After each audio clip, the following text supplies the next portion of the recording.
Hey Bookaholics, and welcome back to another video. Today I'm bringing you a dedicated series review of The Articles of Faith Theology by David Wragg. The Articles of Faith is an epic fantasy comedy duology which features the Black Hawks and the Righteous. In this story we are following Chell, who is a knight. He became a knight with dreams of grandeur, however he just ends up being his step-uncle's lackey. And he's really tired of being a knight and he just wants to go home, like he's done. When a prince gets stuck out in the wilderness and is potentially going to be assassinated, he enlists Chell's help, and in exchange he will release Chell from his vow of servitude, and therefore he will be able to go home. All he has to do is escort the brat from one end of the country to another. With assassins on their tails, you need assassins at your back. Enter the Black Hawks, a band of mercenaries who have signed up to get this prince to where he needs to get to after some coercing. In the story, we are following Chell as his relationships with both the Black Hawks and the prince begin to evolve, and he begins to become part of the larger narrative and what can be done for this world that they live in. This is mostly satire and it is mostly comedy. If you are someone who doesn't really appreciate your favorite genre being slightly mocked, then maybe this series isn't for you, because it is definitely one that is satirizing a lot of especially classic fantasy tropes and is incorporating both humor and questionable morality into these world, which I really appreciated. Now, the humor in this one is very specific and it is very prevalent, which means that it is going to be a more acquired taste than a lot of your usual fantasy and even your fantasy comedy. I have heard that if you are a fan of the Band series by Nicholas Eames and or Black Tongue Thief by Christopher Buehlman, that you will enjoy this series. I can't verify that because I actually haven't read either of those series, but it does make me more excited to read them. For me, this series was a 4-star series. I did actually really end up enjoying it for the most part. I had fun with it, which is the entire point of it. It's not necessarily a new favorite. It's not going to be one that I'm going to be shouting from the rooftops about, but it is one that was entertaining. And to me, that's important, especially when you're reading humor, because I'm not reading this for it to blow my mind. I'm not reading a humorous book because it has intense themes or intense discussions. It is a reprieve within the genre that has gotten so dark, so theme heavy, so intense over the last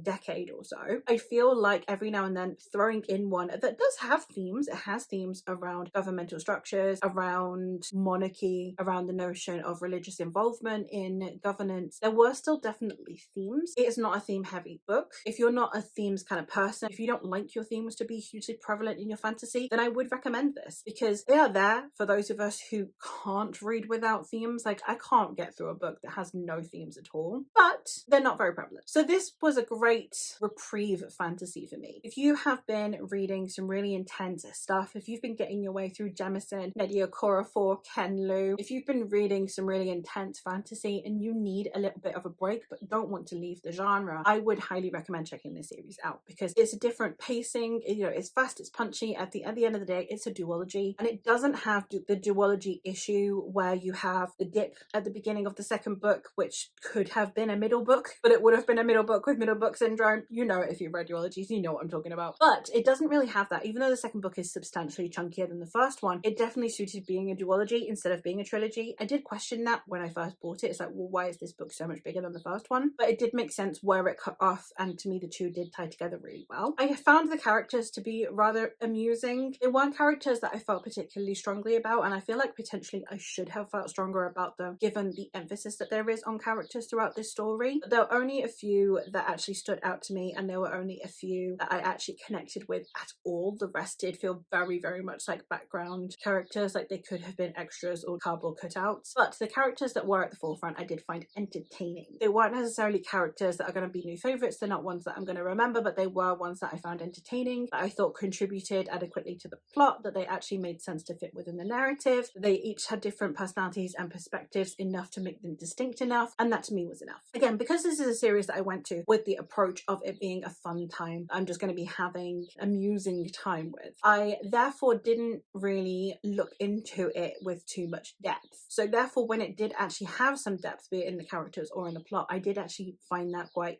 exciting because I was expecting there to be none. For me, with this story, it's definitely one that I think is going to be a Marmite series. I think that you're either gonna, like me, have a good time with it, know exactly what you're getting into, you're getting in for a fun ride, and that's the full extent of it, or you are going to go in expecting this to be a specific type of like fantasy with just laces of humor. If you're expecting this to be Joe Abercrombie, you are going to be disappointed. Now, I do think that going into this book with the right expectations is just as important as then actually engaging with the book once you are in it. I thankfully went in knowing that this was just like a fun time. I've watched interviews of the author. He seems to have a very, very specific sense of humor that works really well for me, that conveys on the page. I would recommend checking out interviews with the author because he wears his humor on his sleeve, which works perfectly because then you can see if it's going to be your type of humor or not.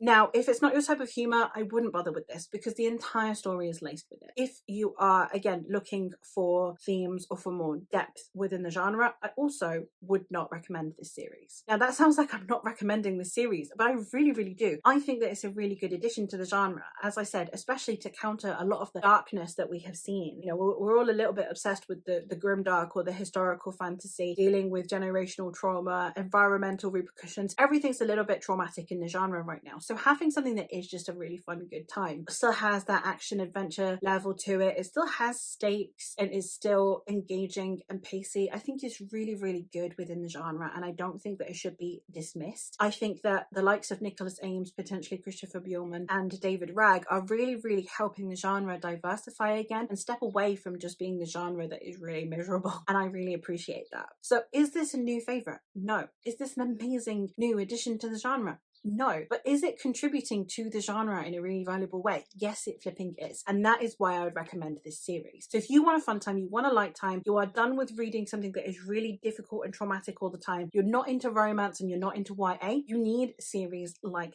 this one. And that is why I will recommend it. But that is all for this. I know I haven't structured it like I normally structure my videos, but I'm trying to keep it nice and short, so it shouldn't really need too many timestamps or anything anyway. But yes, that is all from me for today. So let me know if this is a series that you would consider picking up, and or any other series that you would recommend based on my liking of this one. Obviously, I've mentioned both Nicholas Eames and Christopher Buehlman, but any others that you would recommend, I would be happy to check out. But that is all from me for today, so thank you ever so much for watching, and I'll catch you in another one soon.